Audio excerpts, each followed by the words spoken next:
Hi there, University Elementary students. Here we are on the Laguna. Most of you have been out here before, and you can see your school right over there. So we're just 2 or 3 minutes away from your classrooms, and we're going to take a walk today on the Laguna during this very special season. It's autumn or fall, and we're going to notice everything that is changing in the Laguna during this time of year. And in the future, we'll be able to come back when it rains and in the spring. So we're going to have a look at the Laguna today. Let's go.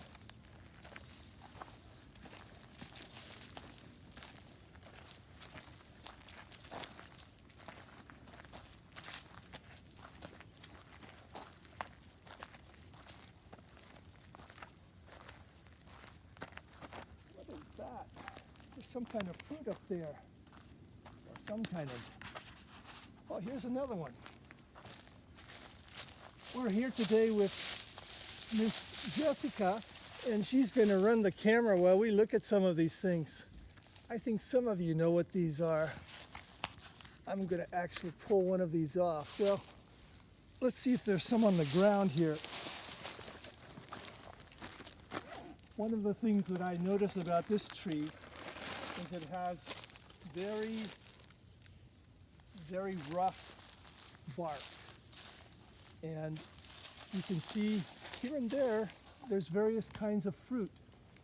And let's see if we can find one on the ground here. Oh, look at this.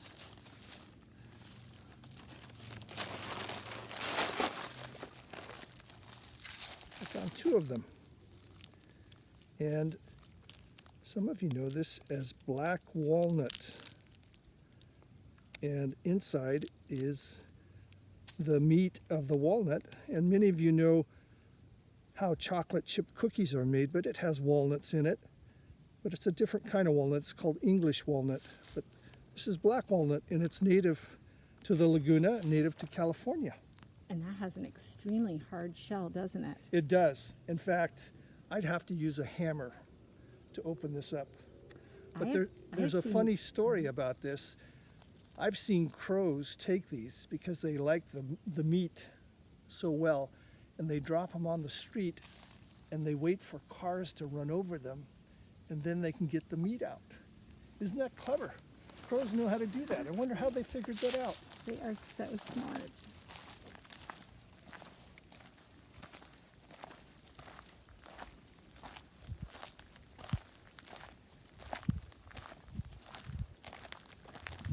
Miss Jessica, I'm going to walk down and point to this one plant I want the students to see.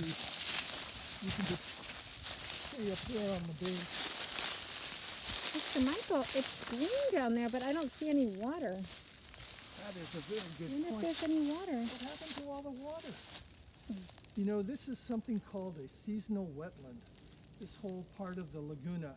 We're in the very upper part of the Laguna de Santa Rosa. And in this part, it dries out in the summertime, in the dry season.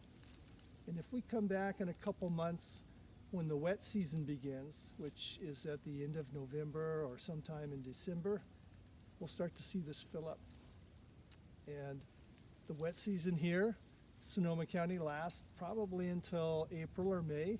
So we'll have water until then, and then it'll start to dry out again. And by July, it'll be dry.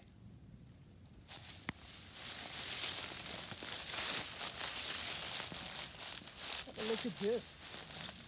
So this is going to seed. Everyone knows what this is, right? Cattail.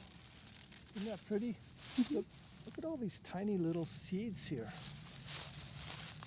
When the wind comes, this is all going to blow around, and possibly, you know, if the situation is right, they will start to grow in different parts of the Laguna.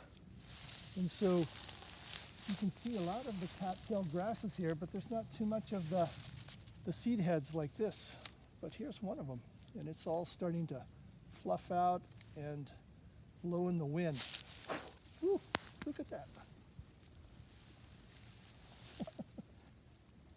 They aren't dropping, they're going up.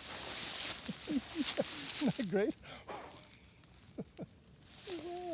That's an excellent example of how parachute seeds how seeds will fly around and go elsewhere.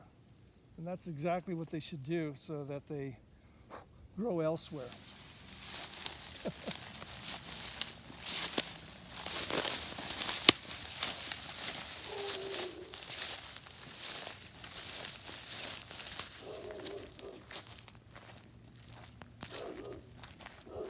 Well, we have another strange tree here. Looks like a Christmas tree, but they aren't very shiny, are they? These little ornaments on this tree. But these are actually seeds, right? I think some of you know what these are. These are the buckeyes. And so you can see they're starting to split open and break out of their husk. And these can drop and roll down into the creek, and the water will take it down in the wintertime when the rains come, and it'll plant itself someplace down the Laguna. But look how many we have here. There's a lot. Some of you remember the story about these. You know, these are poisonous to a lot of animals. But the Miwok people in the Pomo, if they were really short of acorns one season, they could wash these in a certain way to prepare them to use as a source of flour so that they could survive the winter without many acorns. Mr. Michael, I don't know if I've ever seen a white buckeye before. Well, because they're usually brown when I see them. I've yeah, never like seen there's a an unripe brownish one. Yeah. So I think this is just very ripe. Yeah, they're changing And color. they eventually change color to be like this. But you know, they call them buckeye because when they're just showing a little bit of brown there, it looks like a buck's eye. You know, they're beautiful.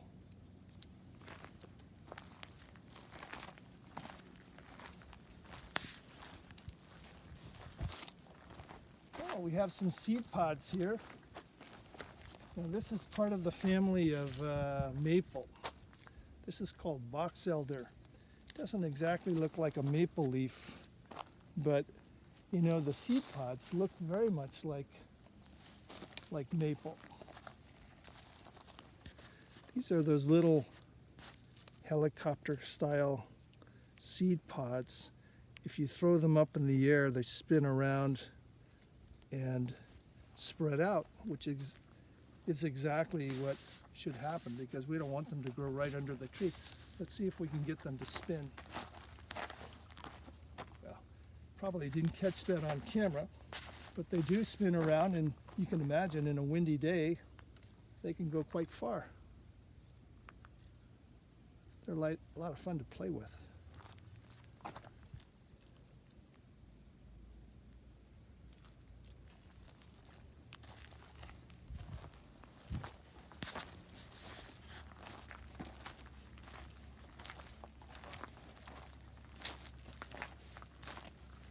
Here's another one, Miss Jessica. You can see all the seed pods. This is a true maple. This is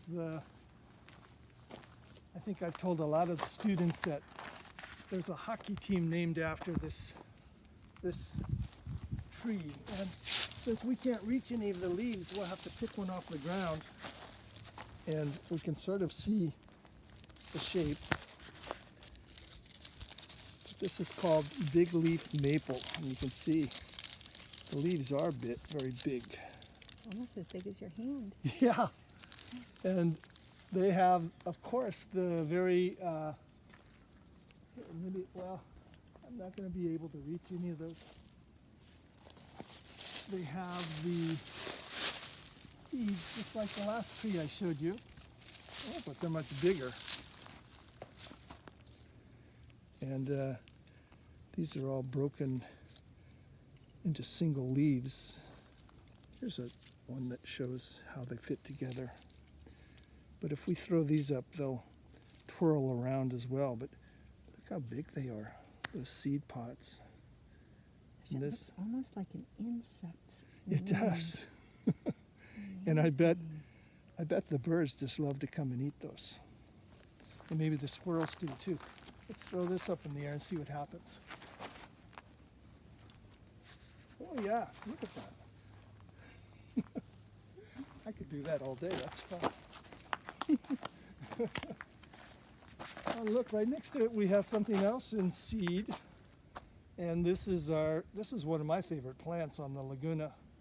And this is called, well, it's a bush that's named after an animal. And I've had a lot of discussion with naturalists. How did it get its name? Does anyone remember the name of this one? And it's really nice for the insects because it blooms very late in the season. Almost all the other plants on the Laguna have bloomed already, but this one is just coming out now. And so you'll find a lot of insects eating the nectar. But this is coyote brush. And these are all little tiny seed pods. Sort of like, you know, in the same way that the cattail has a little parachute on it. All of these little seeds here. When I blow on this, we'll see how they all float around. But look at this bush, this is full of it. Let's see if we can get a, there it goes. Oh yeah. Imagine the wind last night was blowing this all around.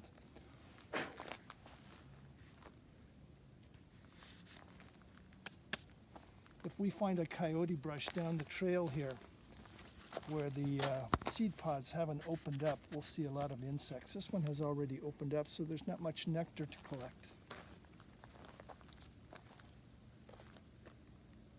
Oh, and this is what I heard from a naturalist recently. He said the coyote brush got its name because this leaf looks like a coyote paw print. And I could see that, you know. Another naturalist told me it got its name because it's clever like a coyote because it can adapt and grow any place. But I like this one about the paw print and the leaves looking like paws. Ooh, this is caught in a web. Spider web's just hanging there.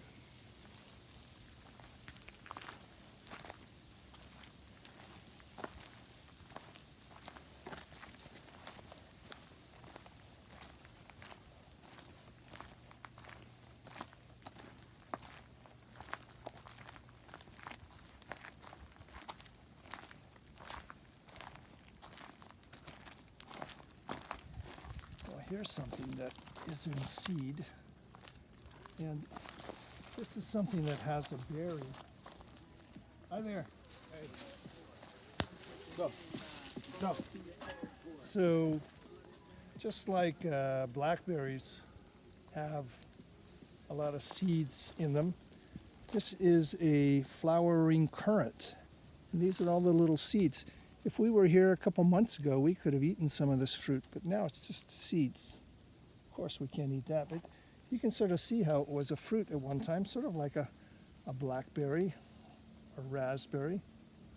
So this is called a currant, and currant's a little bit smaller than blackberries.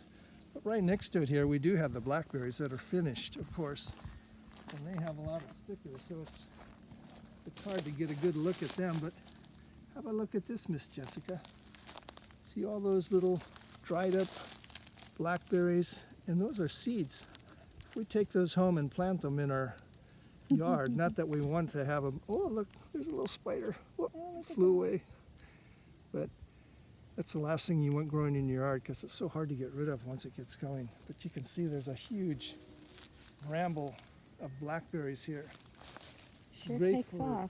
Great for picking in August, but I wouldn't want to try and walk through there. But, you know, we talk about the Laguna being a great habitat for so many different animals. And wouldn't this be a great place to hide if you were a fox or a raccoon, and let's say a coyote was chasing you? Coyote couldn't get in there and get you out. It's just so thick with stickers.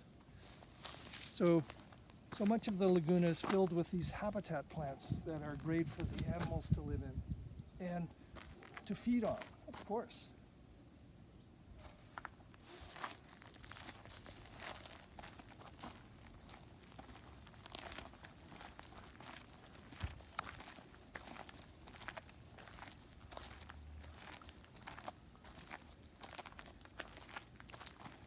This is kind of our signature tree of the Laguna de Santa Rosa. So this is an oak. You know, we have three main oaks growing here, and this one is called valley oak. And it has that very distinctive lobed leaf. I don't see any acorns on this one, but there are some around here that have some acorns. And of course the other oak that's really common around here, and in fact there's one right in front of the school, in front of the garden, in front of the kindergarten play area as you come into the school, and it's full of acorns. It's the coast live oak. One of the things that we can see on these valley oaks that's sort of strange, look at this little pattern here. Someone's been making holes in this tree. See that? Here's another set right here. Here's another set. Think about that. What could be doing that? There's another valley oak up here that has a lot more, so we'll just let you think about it for a while. What could be making all those holes in that tree, and why would something be making holes? You think someone's pounding nails in this tree? Why would they do such a thing? Oh, here's our coast live oak. So you can compare this one to the one that's in front of your school. As you enter, it has this very distinctive trunk that's very smooth. And the leaf looks like a little boat when you turn it upside down. It's very shiny on one side and very dull. It has little prickly points around the edge. And as I was saying, anytime you come to the school, look at your live oak in front of the kindergarten play area and you'll see a lot of acorn on it.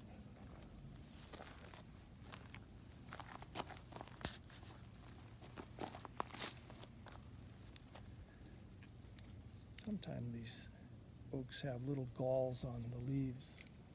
Let's see if we can locate one. Oh yeah, that one there.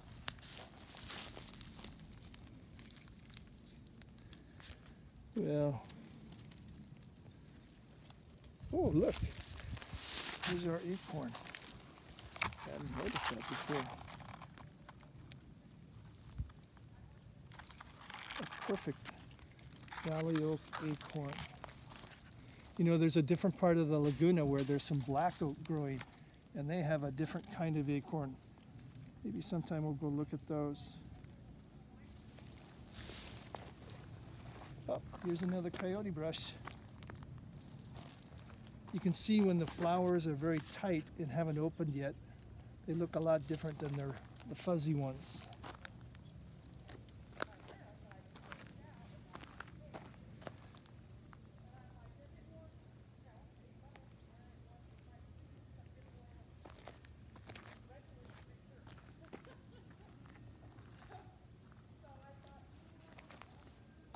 Here's a little baby buckeye.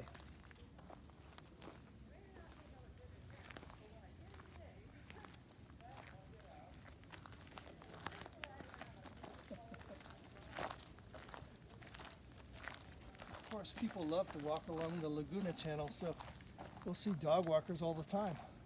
Sometimes they're talking to their dog and sometimes they're talking to their cell phone. I'm looking for the coyote brush has a really sweet nectar when the flowers are just right. I don't smell it on this one.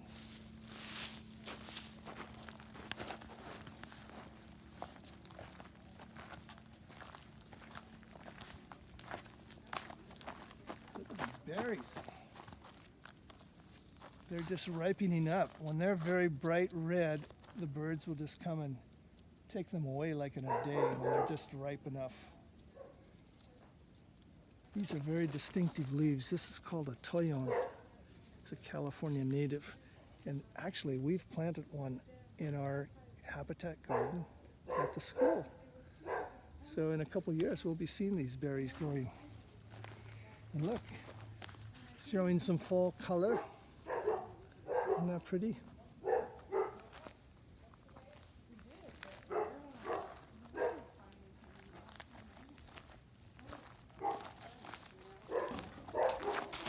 everyone remembers this because when I explain this tree, I say, this is what your mom and dad put in tomato sauce when they're making spaghetti. Ooh, it has a really strong fragrance. This is our bay laurel. And remember I told you in previous years that the Miwok and the Pomo could use this as medicine. When they had a headache, they would take a piece and crush it, and they would put it up to their nostril like this, and you breathe that in and it'll take away your headache. And if you had an earache, crush it, put it just on the outside of your ear, and that volatile oil of that fragrance that you can smell treats the earache and makes the earache go away. And these bay laurels, they also have little nuts on them. I'm not sure if we can see any on this particular one, but if you go up on Sonoma Mountain, there's lots of bay laurels, and the nuts look like that. And they have a kind of chocolate flavor if you roast them and prepare them just right.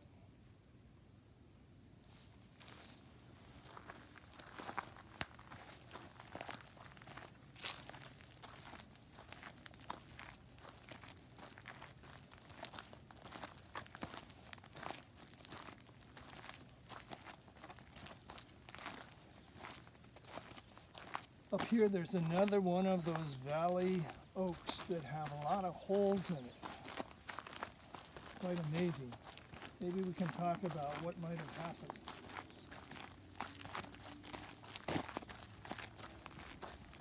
Well, here's a good example of the beautiful big leaf maple. Some of these leaves are changing, but some of them are still very green. Now this is related to the very same tree where you can get maple syrup. If you live in a very cold place, you can tap the trunk of the tree and the sap will come out, and that's how they begin to make the maple syrup, by boiling that down. We can't do it here in California. It just doesn't get cold enough. We don't have snow, do we? Have a look at this, Miss Jessica. Oh, This wow. tree is full of these holes. Oh my gosh. What's been going on there? It's kind of crazy. I think this has more holes in it than the last time I visited. Yeah, it goes all the way up and all the way down to here. Well, some of you probably guessed, oh, that must be like a woodpecker.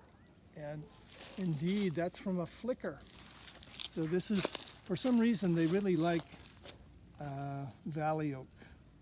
And it's not that they're getting the insects out of the bark. It's, they know that if they poke these holes, they can get the sap to come out. And then the insects will come to the sap and eat it. And then that's a perfect way for the birds to come back and eat the insects. It's pretty clever. Does it harm the tree? Well, you know, if they do a complete circle around the tree without leaving any space, they could possibly, what we call, girdle a tree and kill it. But I'm not sure how deep these holes go, but certainly goes deep enough to get the sap going.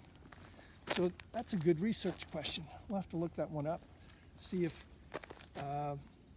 the flicker, that type of woodpecker, has ever killed trees by poking so many holes in it.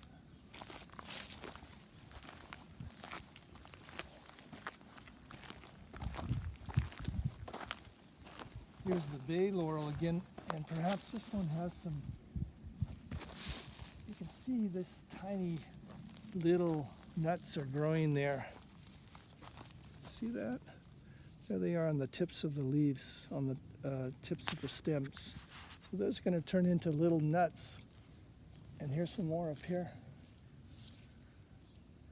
And perhaps they'll get big enough that you can collect them, and then you dry them, and then you roast them. So they're edible. They are. Too many of them are not good. They have kind of a very stimulant effect, like coffee. And can make you sort of feel buzzed, you know, with too much. You drink a lot of coffee. This This is a really pretty plant. I like this. And we are growing one of these in our habitat garden at school too. This is coffee berry. Now, it doesn't have any berries on it right now, but you can see it's sort of dull green on this side and a brighter green on that side. And the stem is sort of reddish. Looks really pretty.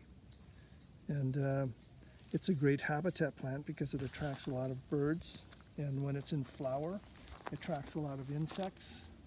Here's probably one of the berries that's left. It's all dried. Here's a couple more. Yeah, we'd have to come and look at it during the summertime when the berries are ripe. But since we have one growing in our school garden, we'll be able to watch it over the coming years.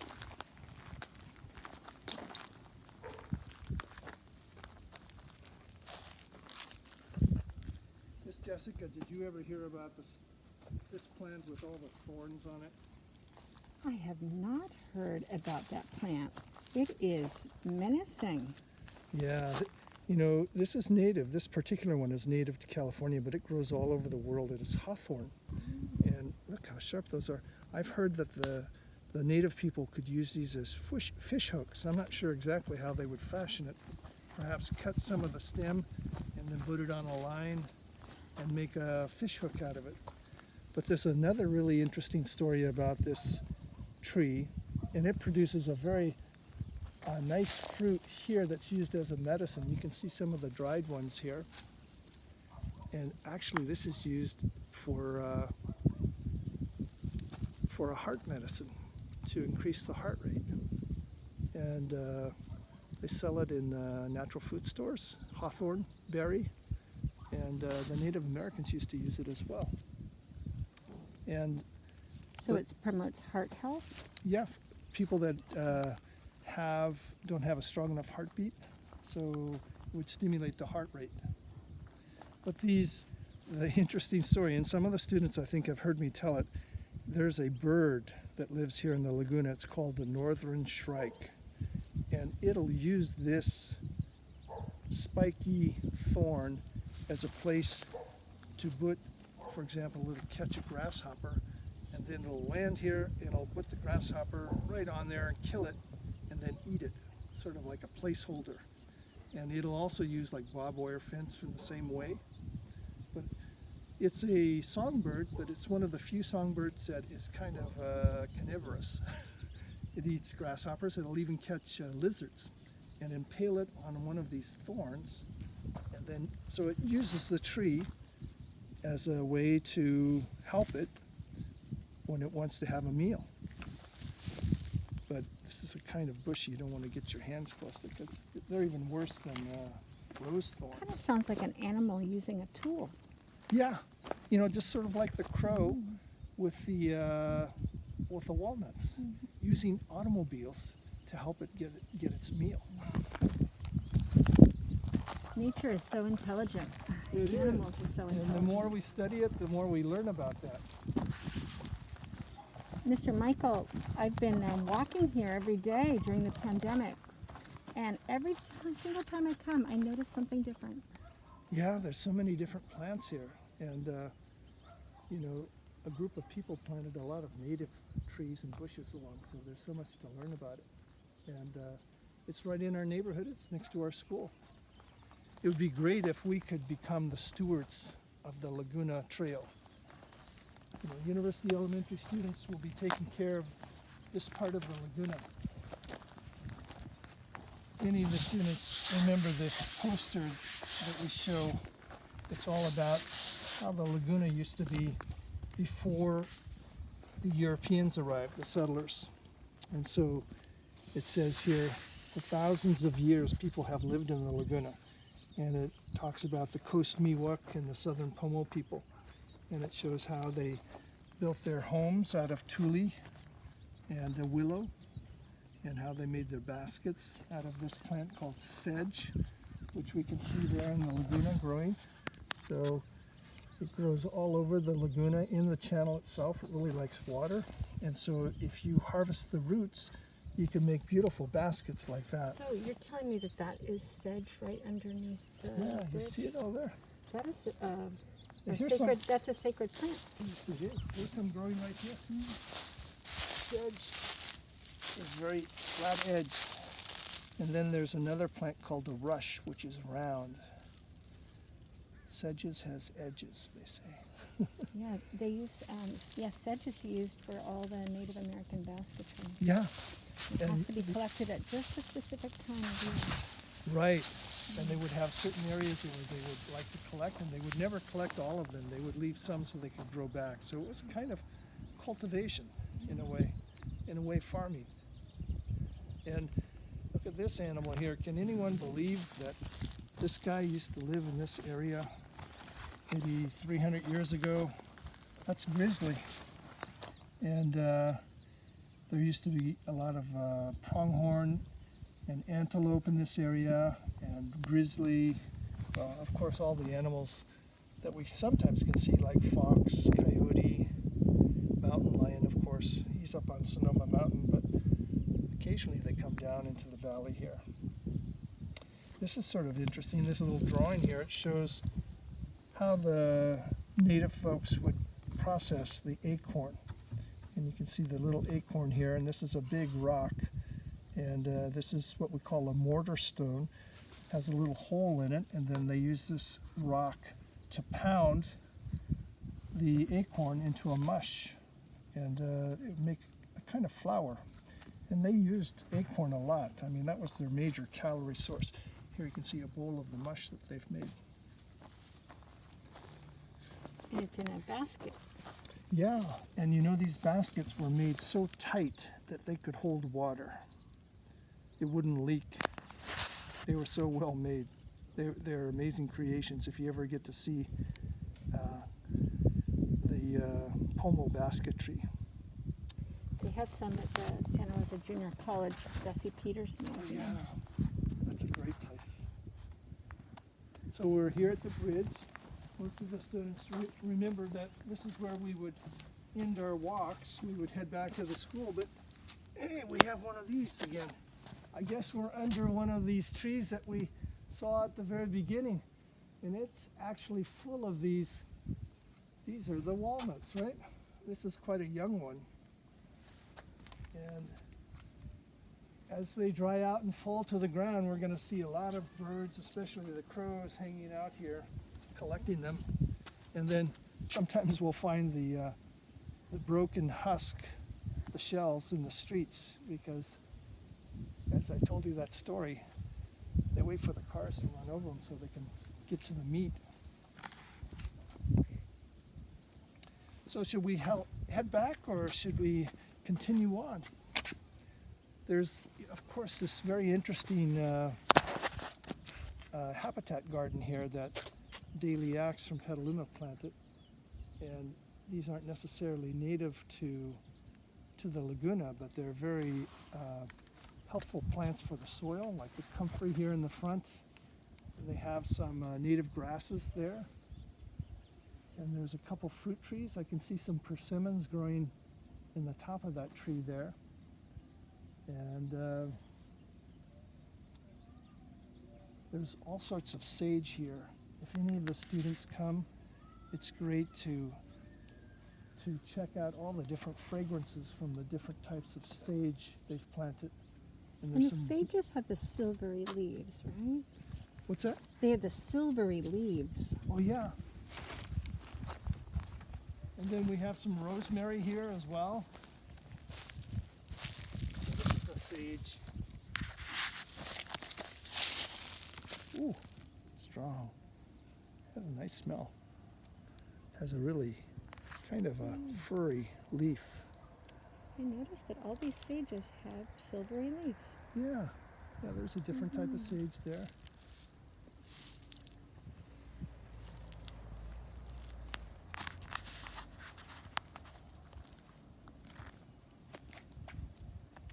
And this rosemary is still in blossom.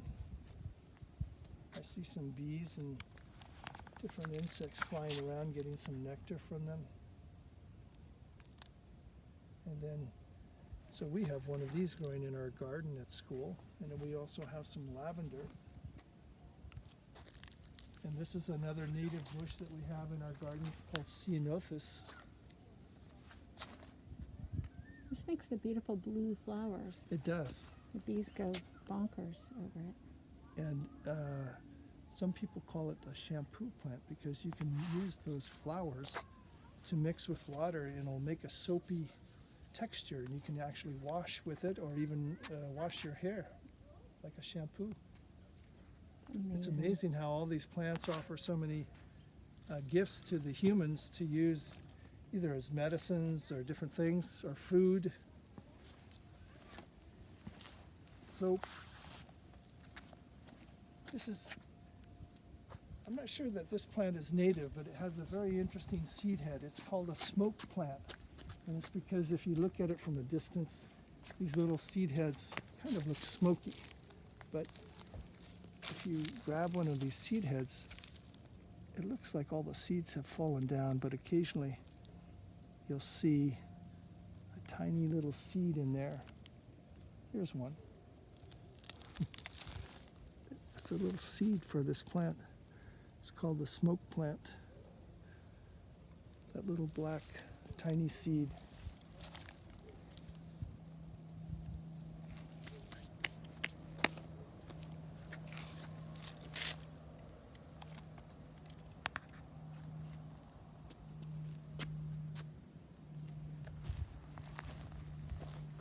Someone's been harvesting.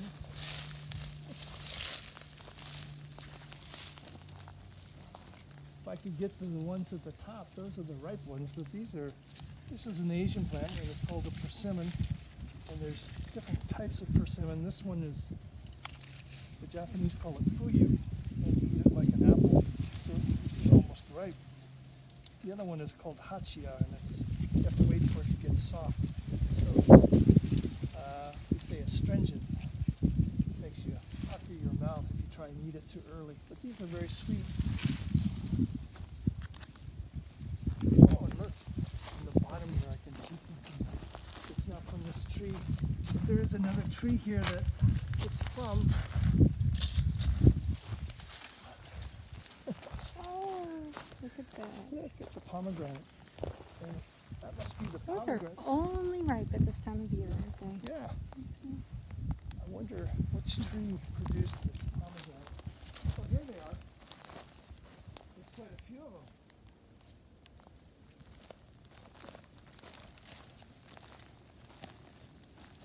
And they're still ripening.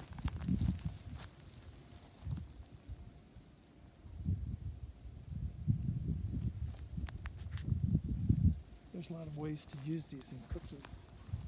They're very gourmet. Yeah, I know that you go to the grocery store and they cost a lot of money for one that's right. pomegranate.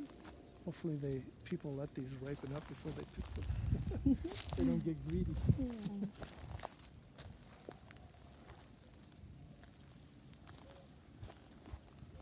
I'm going to put this one down here.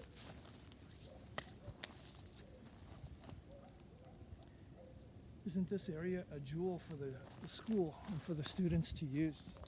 They can come here on the weekends and hike around with their parents and explore all these different plants. And of course, in different seasons, we can find the animals. We can find the frogs in the wet season in the Laguna. But even if we don't see the animals like the raccoons or the skunk or the possum or the fox, we can sometimes find their tracks, especially when it gets wet and they are walking in the mud. It's amazing. We found all sorts of tracks hiking through here. And if you come out here at night and you're very quiet, you could probably spot some of those animals because, as we've talked about before, they're nocturnal. They come out at night. So you'd have to be really quiet and just sit for a long time and listen and hope that you'll be able to spot one of them coming down the trail.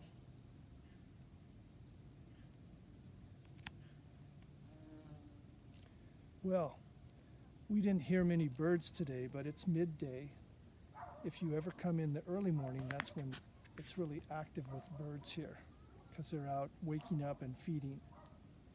And also late at night or not, excuse me, not late at night, but at the end of the day, shortly after the sun sets, there's a lot of bird activity here in the Laguna. We'll have to try and do a film at that time, instead of the midday. Well, shall we head back to the school? Let's head back to the school. And Mr. Michael, I think I'm going to conclude this video and then we can do our 3-minute video. Yeah. Thank you, Mr. Michael, for Sure. leading us on our trimester Laguna walk. We appreciate everything. I'm looking forward to you. doing another one when the weather changes and we get some wetness here. It'll be interesting to look at all these plants again. Yeah, we'll try to visit every change of season for certain. That would be great. Thank you. Yeah.